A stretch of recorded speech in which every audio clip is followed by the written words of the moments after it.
Yesus itu berkata, aku mengutus malaikat-malaikat, aku mengutus nabi, banyak saksinya.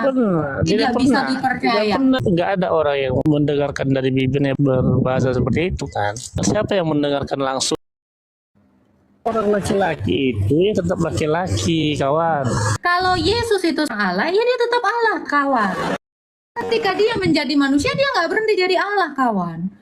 Menurutmu, nggak pakai otak, mana? Saya sih pakai otak. Paham sampai sini? Saya kurang paham. Bagi manusia, pengakuan Yesus yang adalah Allah itu merupakan dosa. Tetapi bagi Yesus, itu adalah kebenarannya. Nggak nyampe. Pasti nggak nyampe otaknya. Muslim ini ngotot bantah Agatha, tetapi otak nggak nyampe. Dosakah bagimu ketika Yesus mengaku dirinya Allah? Mari kita simak penjelasan sekaligus penjabaran yang super cerdas dan tuntas dari Agatha kepada seorang Muslim berikut ini. Yesus itu berkata, aku mengutus malaikat-malaikat, aku mengutus nabi, banyak saksinya. Tidak bisa dipercaya. Lalu nggak ada ini, orang yang mendengarkan, nggak ada orang yang mendengarkan dari bibirnya berbahasa seperti itu kan. Tidak ada langsung diucapkan, didengar. Siapa yang mendengarkan langsung ataupun siapa yang saksinya mendengarkan langsung? Matius, Markus, Lukas, Yohanes Ya. itu ngomong langsung sama Tuhan Yesus, kok nggak ada mendengar, gimana sih? Tuhan itu Yesus itu. Tuhan Yesus itu Allah loh. Kok ditanya lagi? Gobloknya nggak mau berulang kan? Atau mau diulang terus nih gobloknya? Kan dulu Tuhan itu Yesus. Jadi Yesus itu siapa? Yesus itu Allah dan Tuhan. Berarti dua. Allah dan Tuhan. Kalau saya bilang saya Agatha dan wanita, berarti saya dua. Agatha itu guru dan cantik loh. Berarti saya 2, 3, 4, 5. Enggak Salah. lah. Kamu itu seorang bapak, seorang anak, seorang suami, atau seorang laki-laki? Seorang laki-laki lah. Berarti kamu nggak seorang bapak. Tapi kalau Yesus itu adalah Allah, dia nggak berhenti jadi Tuhan. Ketika Yesus itu Tuhan, dia nggak berhenti jadi nabi. Ketika dia jadi nabi, dia nggak berhenti jadi Allah. Sama kayak kau.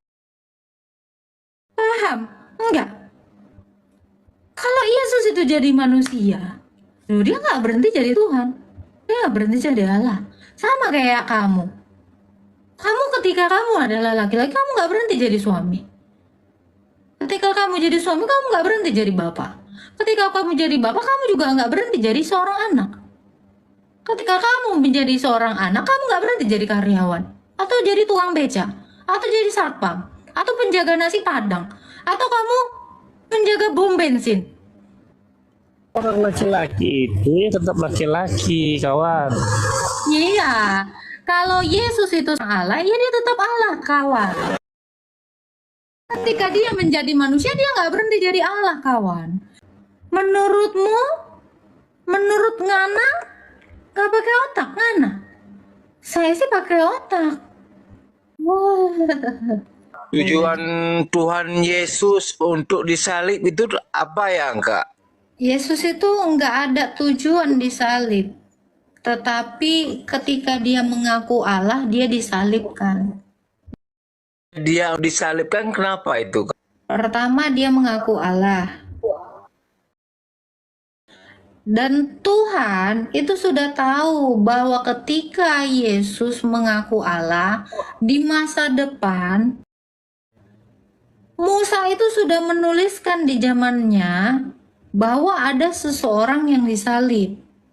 Daud juga mengatakan ada seseorang yang disalib, dia adalah sang Mesias yang akan menyelamatkan seluruh bangsa.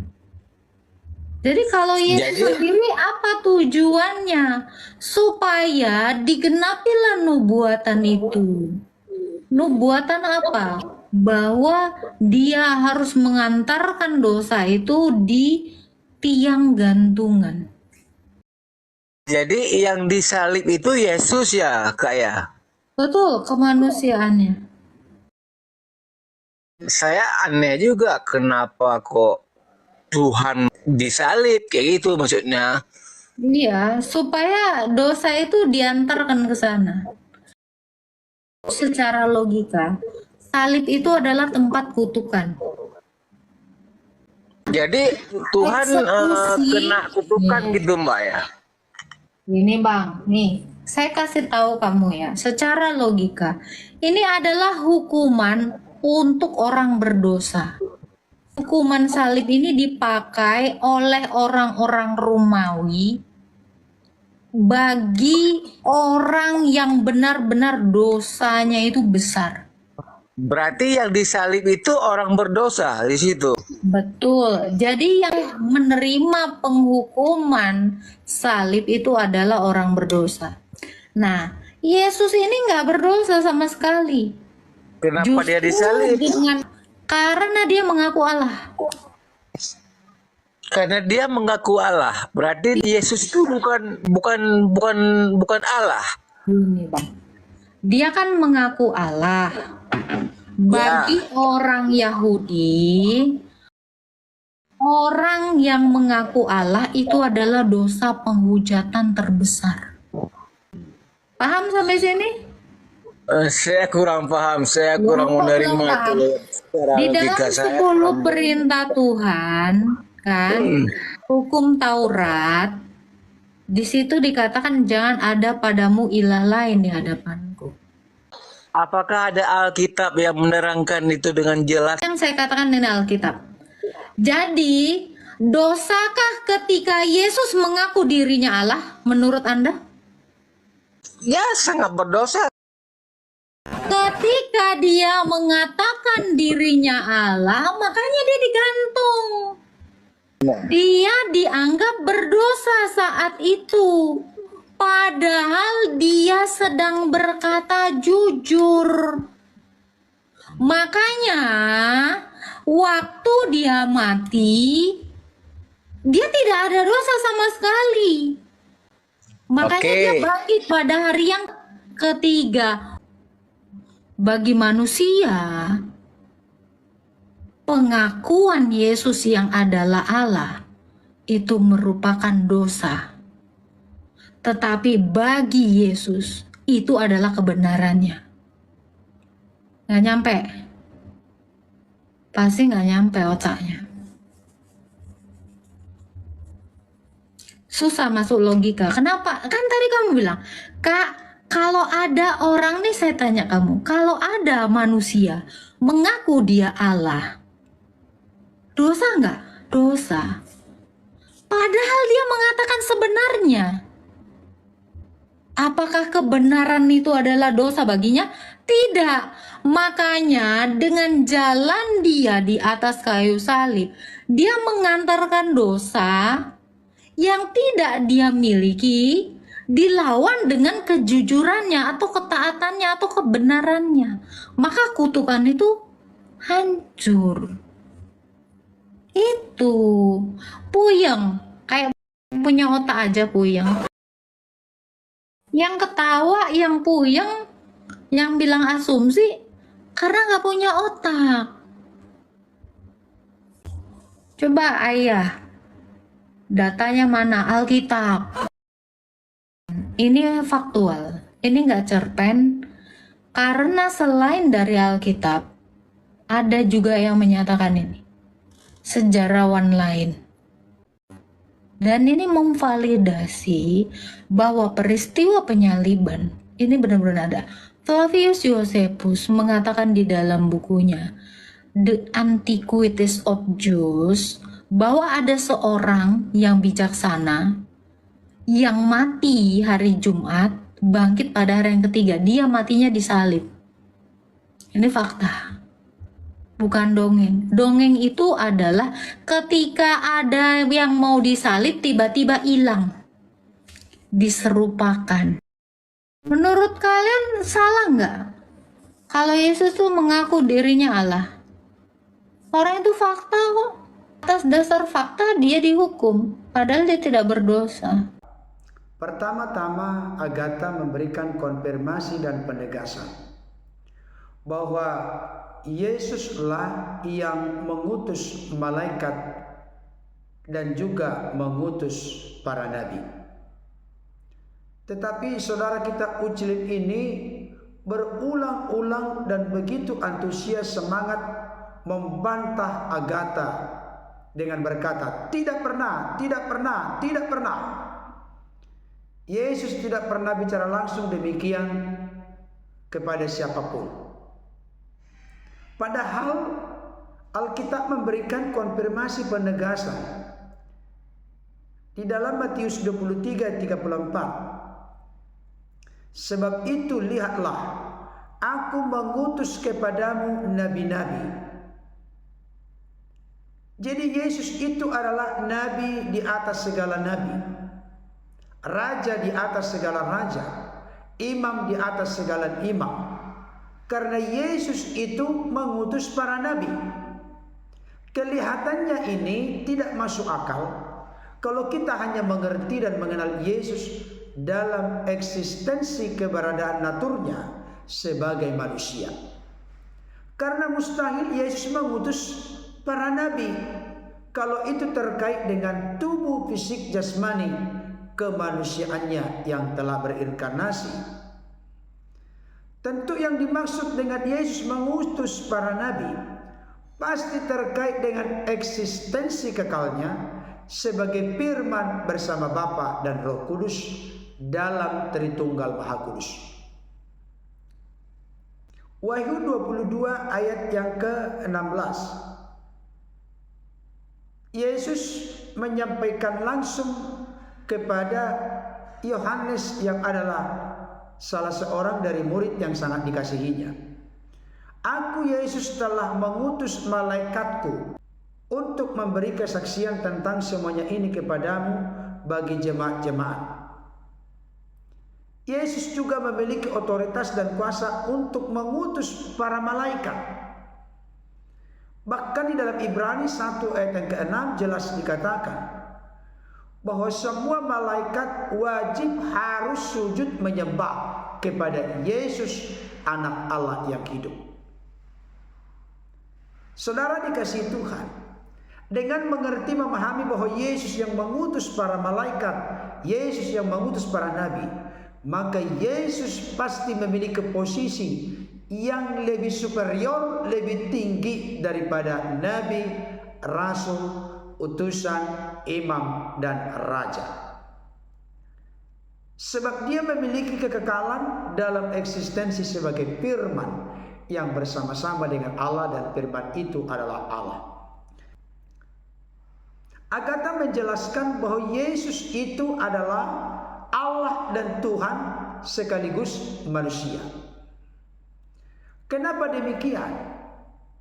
Firman Tuhan di dalam Yohanes 1 ayat 14 jelas berkata, firman itu telah menjadi manusia dan diam di antara kita.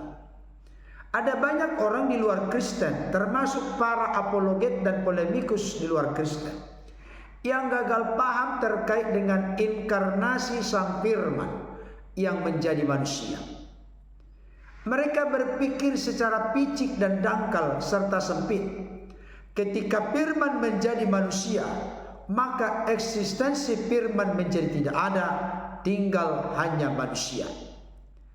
Bukan itu konteks kenosis atau konteks mengosongkan diri yang diartikan dalam Alkitab.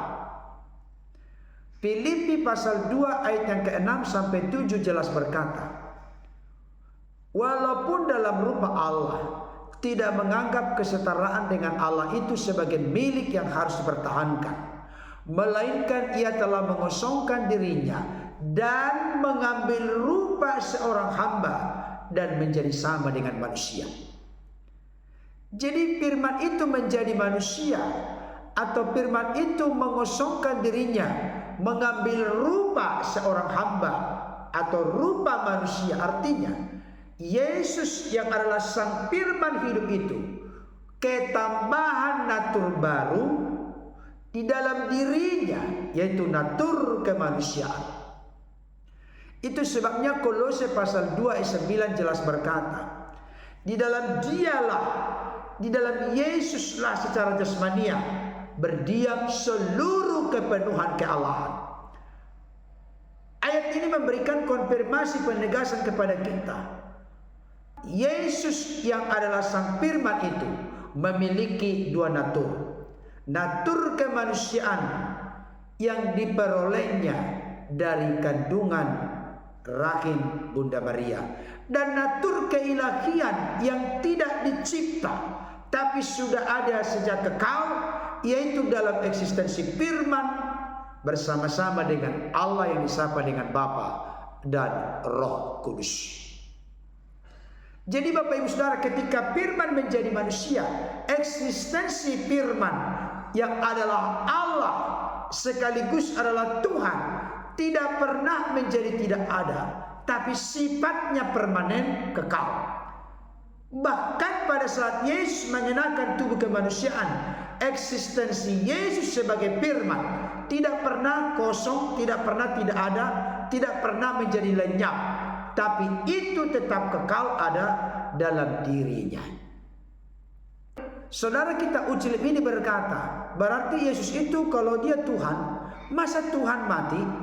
Agatha pun menjawab, Yesus itu Tuhan dan Allah mengalami kematian dalam keadaannya sebagai manusia. Itu ditunjukkan secara berulang di dalam Alkitab. Efesus 2 ayat yang kelima dikatakan begini, sebab dengan matinya sebagai manusia. Jadi yang mati itu adalah natur keadaan Yesus sebagai manusia. Filipi 2 ayat 8, dan dalam keadaan sebagai manusia ia telah merendahkan dirinya dan taat sampai mati, bahkan sampai mati di kayu salib. Jadi Yesus yang mati itu adalah dalam natur keadaannya sebagai manusia, tapi dalam natur keadaannya sebagai Firman itu tidak pernah mati tapi bersifat kekal. 1 Petrus 3 ayat 18, sebab juga Kristus telah mati sekali untuk segala dosa kita, ia yang benar untuk orang-orang yang tidak benar, supaya ia membawa kita kepada Allah, ia yang telah dibunuh dalam keadaannya sebagai manusia, tetapi yang telah dibangkitkan menurut roh. Jadi Yesus itu mati dalam keadaannya sebagai manusia. Alkitab berkata, keterangan 2-3 saksi perkara sah. Di sini 3 kali diulang-ulang, belum lagi kita gali eksplorasi dari ayat-ayat firman Tuhan yang lain.